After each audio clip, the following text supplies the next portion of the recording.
The environmentalist movement is now nothing but an arm of corrupt international banks and corporations. They're using it as an excuse for land grabs all over the entire world.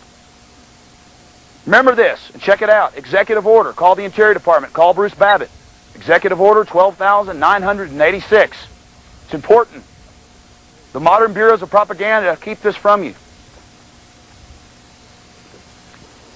No sooner had I turned away that some of the crowd began to laugh and call me a kook. I guess they won't take the time to check out the Executive Order 12,986. I guess they don't believe it unless they hear it from Peter Jennings' mouth. Most people only look on the surface of things. Most people are not conscious. They never question. As you just saw, I asked the people here if they knew about the executive order beginning the long slide towards international control of our wilderness areas and our national parks and monuments. People just don't seem concerned. And that is human nature. But it's not their fault. They haven't been informed. The mainstream media has kept them in the dark. Meanwhile, their rights are being vastly eroded. I'm sure everyone's heard the news. They're planning to close Yellowstone Park to cars. They'll have to come in on buses. That's all part of jacking up the prices. And they're going to restrict cars here in the future. That's all being discussed as we speak. Bruce Babbitt on Meet the Press has said it repeatedly. It's very hard for Americans to make decisions if they're not given good information. And that's the crux of the problem. President Clinton, with an executive order, an unconstitutional action, has handed over our national parks. Executive Order 12,986. At the Grand Canyon Main Visitor Center, we talked to some of the people at the front desk, and they politely said, yes, we've heard about the UN, but we're not quite sure what's going on. There was some rigmarole, some protest about the UN signs, so they have been moved in some of the national parks. And then later, we got a little visit from the head honchos who were quite rude. Unfortunately, they wouldn't let us take our cameras behind closed doors, where I was threatened with arrest. Well, let's go ahead and go to the actual footage for you. You've heard about the UN biosphere and manned World Heritage Sites and... Yeah, well, I worked at Mammoth Cave, too, and they're one, too. Yes, they had UN signs there, didn't they? Right, yeah. They just put those in, though. They just put the United Nations... Well, they had one in before, but they're moving them. I don't know, how recently have you been there? They were redoing the entranceway, and they're going to put them in a different spot. We were there about 3 months ago. Okay, so they probably are pretty much moved, I would think. Because I left, like, 4 months ago. I have just a question for you. And I know this isn't a policy question. It's just a question of other things. Why do we need the United Nations to put up its signs and to help us oversee our own national parks? They're not necessarily overseeing our own national parks. Part of what the Biosphere Reserve does, especially in Kentucky, is that it's not for the park, it's for the area outside the park. Yes, but so are you familiar with the executive orders setting up a precedent for world governorship of world parks? And I've heard bits and tabs, but I haven't read enough about it to say in particular. But you have seen the UN signs? Yeah. But they're not here. See, that's funny though. This park is under that, but they don't put the signs out. I think if it's such a thing of pride that we're getting into the international community, we ought to put the signs out. Right. Well, those symbols don't have anything to do with how the park runs. That's just a designation, just an honorary title, basically. Oh, it's honorary to get a UN insignia. Yeah. It's not anything.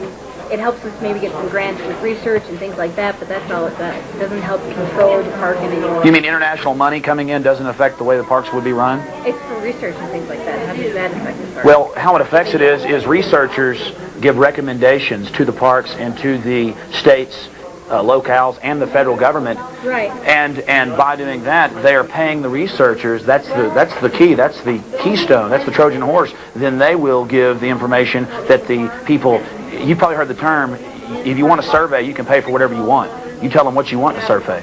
Yeah, I've heard that before. Because I really support the parks. I just feel like that I see too much big, I don't even mean corporations, I mean super old money banks in Europe and other places are really out for big land grabs, and they're instituting the policies. We're hearing it in the universities. The call, it's almost fascistic measures sometimes. Is there anybody that I can, who will just tell me the same thing you did, but just where I can have a mic on and things? Well, we have a public affairs officer right here. Well, you heard me just ask him to just politely talk to a public affairs officer. We were sitting down for about 10 minutes with our cameras off and barely got a shot of her. That's why we had to freeze it. We only got about a half a second of her. She was very rude and dragged me to the back and threatened to arrest me for dare to ask questions. Was I some type of terrorist? And you should have seen the monster they had in the back with us. This is all part of America. Yes, if you ask questions, you must be some type of weirdo. Now there you have a World Heritage Site sign, one of the 2 UN designations that the Grand Canyon has. And under these, I've already told you many times, the Executive Order 12,986, which turns over control to the international community as collateral on the national debt. I want to make a point. All the rangers and people we talked to up to the point at the office were very kind and polite and helpful. It was only the bigwigs, and they openly told us behind closed doors that they had heard about types like us that were asking questions about the UN. We have to be watched. It's flat out corruption. You own and control these public lands. Not the federal government and not their international lackey friends controlled by foreign corrupt banks. End of story. Let's get out of here. Americans have an important decision to make. You're looking at a map of what the United Nations currently controls. They control up to 60% of Alaska and massive areas of the continental United States of America. But the frightening point is what they're planning to take over under the guise of environmentalism. But truthfully what it is a Trojan horse for an international taxation system. And the President has extended them the powers to carry this out. That's why we must get to the Congress and to the people and bring forward this information. That is what they wish to take control of. All areas in red are little to no human use. And all areas in yellow are buffer zones. This is a Trojan horse for an international taxation system. That is the UN's dream ever since the League of Nations failed in 1918. There you have it. Core reserves, little to no human use, yellow, buffer zones, normal use zones of corporation. It goes on. And all the facts and all the documents have been laid out in front of you here today. You're probably asking why you haven't heard about this in the mainstream press.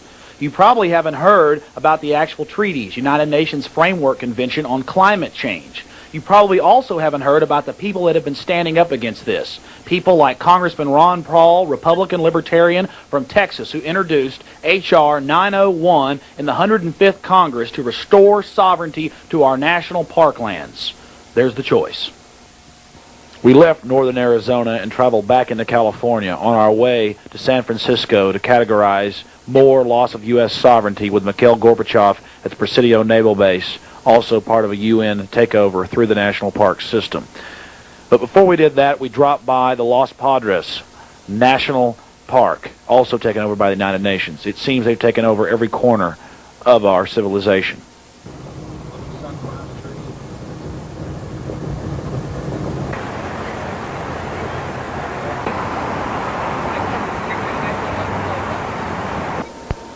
The first United Nations UNESCO meeting was held in 1968 in San Francisco at the Presidio Naval Base when it was still a naval base.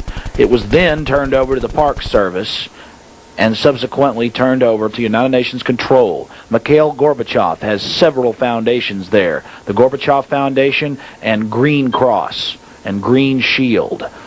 The people that enjoy themselves on the beach never know and never even suspect the loving, smiley-faced tyranny that is growing in the bosom of their community. Right there to your lower left-hand corner is the Presidio Naval Base, where Mikhail Gorbachev sits firmly ensconced. Let's go ahead and give him a visit.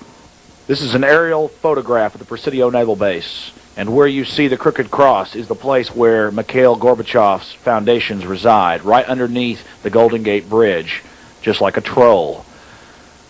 There's a lot of strange activity going on at our national parks, a honeycomb of foreign, corrupt foundations. You're looking at the U.S. headquarters for the Gorbachev Foundation here in San Francisco at the Presidio Naval Base. Mr. Gorbachev also heads up another elitist foundation about a mile from here inside the Presidio called Green Cross.